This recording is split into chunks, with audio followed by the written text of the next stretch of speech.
il y a plus de 40 ans, était paru un certain manifeste dans la revue The Humanist contre l'astrologie. C'était en 1975, la date de la création du mouvement astrologique. Et nous avions organisé au mois de décembre 1975, c'est-à-dire il y a 44 ans, dans quelques jours, un grand colloque auquel avaient participé des gens comme Ruperti, comme Brahi, etc., pour répondre à ces attaques. Et il y avait eu une résolution qui était parue, que nous avions reproduite en 84 dans le guide de la vie astrologique. Et là, il s'agit d'une longue vidéo, d'ailleurs audio, puisqu'on ne voit pas les gens, longue vidéo de 5 heures contre l'astrologie, parue sur le site, mise en ligne sur le site Métachoc d'Elisabeth Fétit, interrogeant l'ex-astrologue Serge Brémorel. Et il m'a semblé que 44 ans plus tard, il convenait de répondre de manière assez solide à cela. Peut-être même organiser un colloque dans ce sens, je ne sais pas. Tout dépendra des motivations des uns et des autres. Alors j'ai déjà répondu, non pas par un texte, mais par une série de vidéos qu'il faut regarder les unes après les autres sur ce sujet. Alors, je ne sais pas si les gens seront d'accord avec ce que j'ai mis en ligne.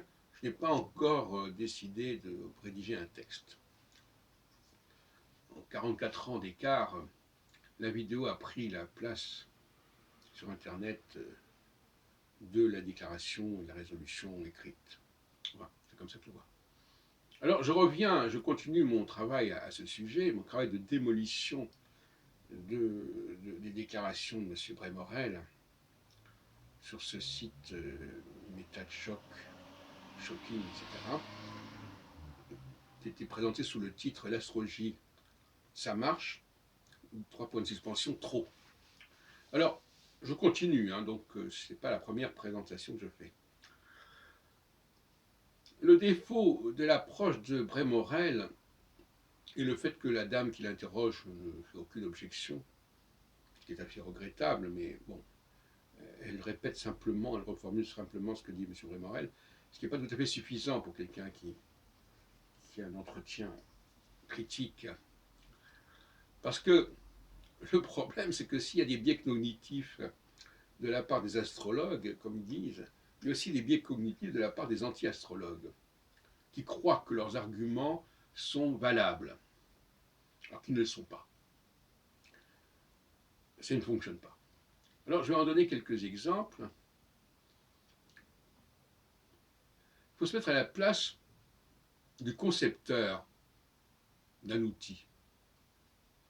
Alors, que ce soit le concepteur, une sorte de dieu, nature, qui aurait créé le système astrologique, ou que ce soit les hommes et sociétés qui aient créé ce système,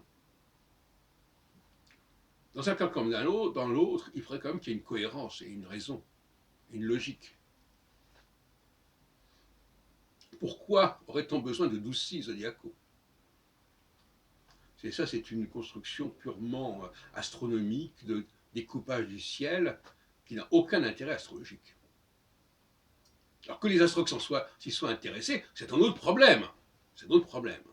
Là, en aval, tout est possible. Avec Ptolémée, effectivement, l'astrologie s'astronomise, si on peut dire, et c'est les astronomes qui engagent l'astrologie sur une voie de garage depuis 2000 ans, puisque le Titre Bible date du 2e siècle de notre ère.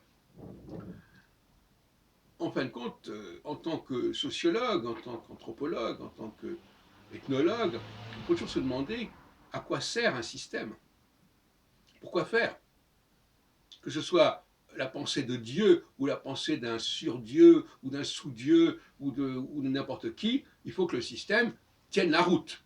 C'est-à-dire qu'il fasse sens au niveau de sa conception même, de son intention, de sa finalité même. Donc, simplement, on n'a pas besoin des 12 signes. Il s'agit de...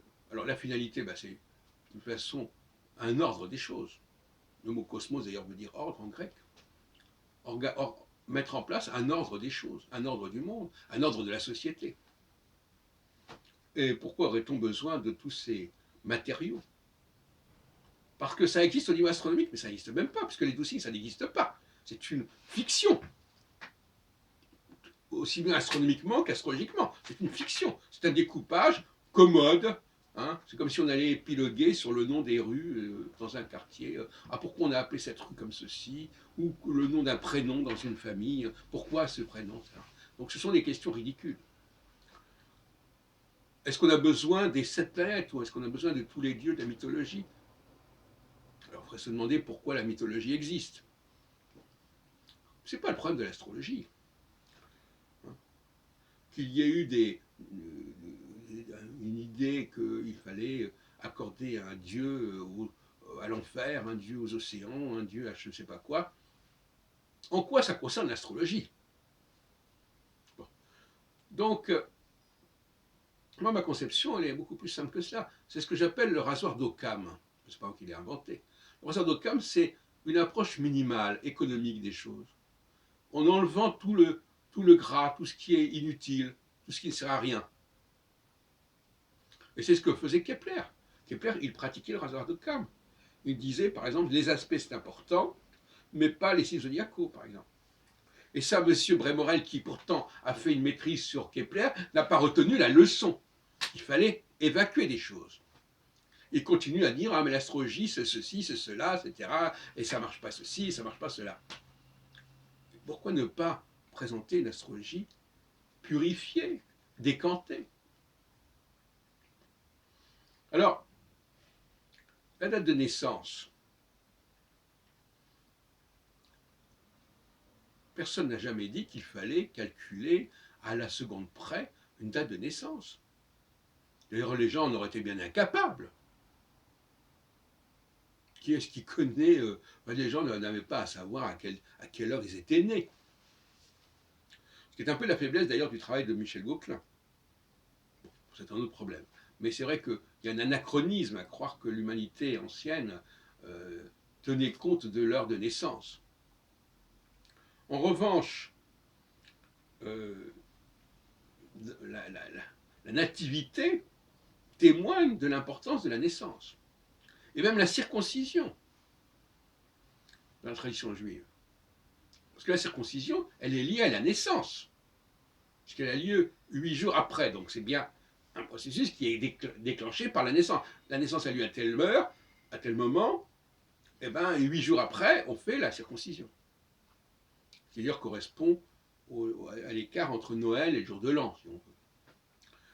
Le 8e jour, Jésus est circoncis. Et on verse son sang. Premier moment où le sang de Jésus est versé, c'est la circoncision, c'est pas la crucifixion. C'est pas lorsqu'on lui perce le flanc, etc. Donc, il faudrait quand même avoir un tout petit peu la fibre historique, la fibre de comprendre pourquoi les choses se font, pourquoi les choses existent. Et je crois que Ptolémée a élaboré, parce que si c'est pas Ptolémée, c'est quelqu'un d'autre avant lui, peu importe, la notion de microcosme. C'est-à-dire que l'homme serait un microcosme. C'est-à-dire, eh bien, on retrouverait en l'homme, en l'individu, tous les éléments du cosmos. Voilà.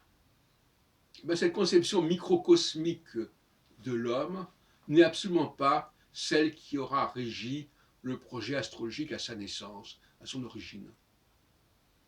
Donc, je répète, l'astrologie ne se comprend que d'un point de vue politique, au sens de la police, c'est-à-dire de l'organisation de la cité, que ce soit le fait de Dieu, de la nature ou des sociétés, de toute façon, dans tous les cas de figure, il faut qu'il y ait une cohérence, il faut que ça fasse sens, et que l'on n'utilise pas n'importe quoi parce que ça existe. C'est complètement ridicule cette façon de croire les choses. Donc, il faut faire le ménage en astrologie, j'en ai longuement parlé, et il ne faut surtout pas s'imaginer que l'astrologie doit expliquer tout ce qui se passe. Monsieur Brémorel, dans une autre vidéo, ironiser sur le fait qu'à la veille du tsunami qui a été si important, aucun astrologue ne soit capable de l'annoncer. Comme si c'était la vocation de l'astrologie d'annoncer un tsunami, alors la vocation de l'astrologie, c'est d'organiser la société et pas d'organiser la nature et de prévoir le cours de la nature. Donc c'est une sorte de syncrétisme presque indigeste que nous propose Brémorel de l'astrologie. Et cette brave Madame Elisabeth Fétit, elle plonge là-dedans, elle le suit comme une âme en peine.